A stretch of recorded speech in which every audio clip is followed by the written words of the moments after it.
कद्दू की खेती कम से कम करीबन जी 8-9 साल। सबसे पहले तो खेत को जुतवाते हैं, उसके बाद ये बीज 6,000 रुपए किलो, 5,000 रुपए किलो बीज आता है। हर वेरायटी का अलग अलग होता है। 15-20 हजार रुपए के आसपास में आता है जी। लेके बीज से खाद कूड़े तक देसी खाद डलता है, कमाई अच्छे होते हैं। मान ली बीज का खर्चा आ रहा था 1 लाख के आसपास में हो जाएगा जी। हमारा जयपुर जी, राजस्थान, आगरा, गाजीपुर, दिल्ली, ये बालगढ़ भी जाता है। हरियाणा में देहरादून साइड में बालगढ़ है ये गांव, तहरी मानो, वहां भी जाता है, मंडी है। हाँ जी, इससे खुश हूँ। वो जी पहले ही खुदाई पिटाई करवाते हैं, उसमें जिंक, सल्फर और डाई गेर दो या NP गेर दो, कोई सी चीज डाल सकते हो जिससे इसकी पैदावार अंकुरन बढ़िया निकले इसका। उसके बाद जब से बड़े इतने बड़े हो जाते हैं, उसके बाद इनकी नलाई वलाई करते हैं टाइम पर, कम से कम 20-25 दिन पीछे नलाई करते हैं इनकी। उसके बाद फिर खाद वाद लगता है, उसमें डाई, सल्फर, मैग्नीशियम, पोटास, जो भी आप गेना चाहो वो सब गेर सकते हैं। कीटनाशक के लिए उसमें दवाई होती है 2 तरह की, एक तो बारीक बारीक आती है, चिन्नी की दाने की तरफ होती है, दुकान से लाते हैं हम, उसकी स्प्रे करते हैं जिससे कीड़ा मक्खी ना लगाए। मेरा नाम राकेश कश्यप, गांव पुरामादेव, जिला बागपत का रहने वाला हूँ। मैं सर खेती कद्दू करता हूँ और ये फूल की करता हूँ।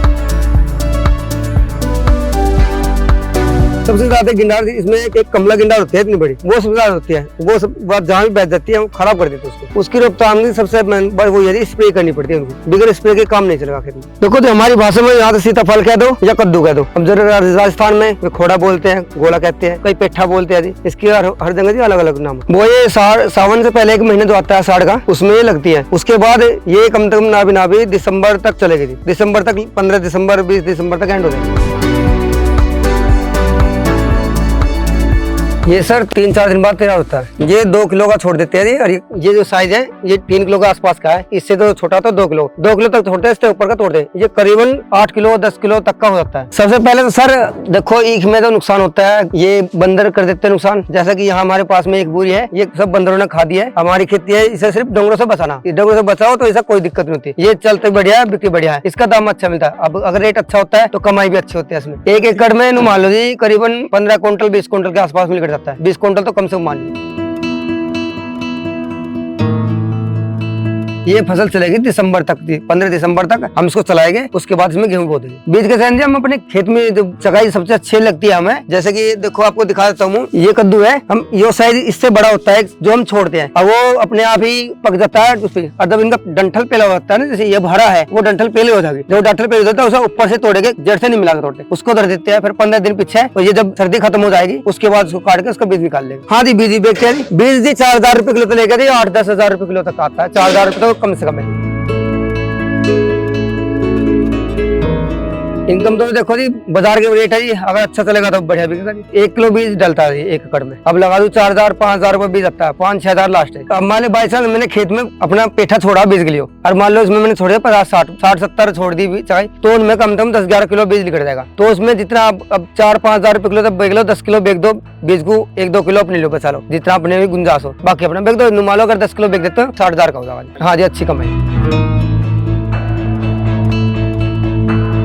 सीताफल खीरो का आगे बढ़िया, उसमें ज्यादा खर्चा आता है, इसमें खर्चा बहुत कम आता है। कम लागत में मोटा मुनाफा कमाना सीताफल खेती में। इसमें सबसे मेन बात होती है तो कीड़े वीड़े की जरूरी है। और ये डंगर वंगर देसी डंगर लील गाय होती है, इनसे बचाने के लिए हम ये करंट मतलब झटका वटका लगाते हैं बाजू में मशीन में, जिस तरह डंगर ना बढ़ पाएंगे। ये रखवाल करने के लिए लगाई थी, रात को रहते हैं जी हम यहाँ। ये पशु की रखवाल करते हैं, पशु की। ये ज्यादा पशु हो रहे, इस बनी में बहुत ज्यादा पशु है। ये 6 बजे अंधेरा हो यार तुरंत हावी हो जाए, तो इस वजह से रहना पड़ता है हमें रात में। जी बहुत दूर दूर का आते हैं, बस यही जानकारी कैसे कैसे बोता है। कोई बीज ले जाता है, कोई मैं चकाई अभी अब कद्दू यो बीज देता हूँ मैं, हम अपने घर धर लेके बना लेंगे इसका, उसके बाद बोलेंगे। बाजी अपने घरों में ही थोड़ी सी जगह करते हैं, वहीं बो देते हैं। सबसे पहले जी अपने कोई घर में कोई मतलब घर घेर में जो भी कुछ थोड़ी बहुत जगह हो, 100 ग्राम बीज ले जाओ, उसे बोलो। उसके बोने के बाद जब वो तैयार हो जाओ, उस पे जो फल लगेगा उसे छोड़ दो, फिर उससे अगली बार को बोने के लिए चालू करो, उससे बढ़िया बीज बन जाएगा घर का उसका। देखो शुरू में तो लेना पड़ेगा 100 ग्राम 200 ग्राम जो भी। हाइब्रिड तो डेली तीसरे दिन दूसरे दिन उतर जाता है, वो छोटा पीस होता है। इसमें ये अंतर है, लंबी चलती है खेतियां। हाइब्रिड तो 2-3 तोड़ देता है, बस 2-3 तोड़ में खत्म होता है। ये है देसी, इन्हें शुद्ध भाषा में अपने देसी बोल दो। ये बड़ी होती है खूब, ये कम 10 किलो 7 किलो 8 किलो इतनी होती है, और वो 2-2.5 किलो पे एंड हो जाता है। उससे ज्यादा मुनाफा इसमें ये नहीं बिकती है। तो अगर कोई दाग नहीं होगा इसमें, साल भर रख सकते हो, 1 साल भी टिक जाएगी, जब भी बिक जाएगी। ये पेला पड़ जाता है ना कद्दू, जो बीज निकाले थे काट के, उसके दौरान जो चकाई बचती है ना कटी हुई, उसको भी 10 रुपए किलो 15 रुपए किलो, तो उसे बेच देते हैं कटी हुई को भी, वो भी बिक जाती है। ये जैसे मेले में भंडारे होते हैं ना, इनमें सब में चली जाती है। इससे जी देखो ये सॉस जो होती है इससे ये भी बनती है। इसके ये जो ग्रीस होता है ग्रीस भी बनता है जी। चटनी बनती है, सब तरह की मिठाई बनती है पेठे की। ऐसी हो भी उसी तरह। हाँ जी, अपना आप देखो, ये गाड़ी वाला आया था, इसको सही बेचा भी, गाड़ी वाला लेके जाना इससे 15 रुपए किलो 18 रुपए किलो दिया से, इससे ले जाकर गाड़ी भरेगा पूरी। हाँ, हर साल से नहीं मंडी जाना पड़ता, हम तो अपने ही रहते हैं खेत में, फोन कर देते हैं ना, ये अपना आप आते हैं। ये पहली बात तो खुद ही अपने आप चक्कर काटते लेने के लिए, हमें जाना नहीं पड़ता कहीं। सुबह से 10-12 फोन तो आ चुके इनसे अलग, जो कोई लेने वाले दूसरे कैश पेमेंट होता है।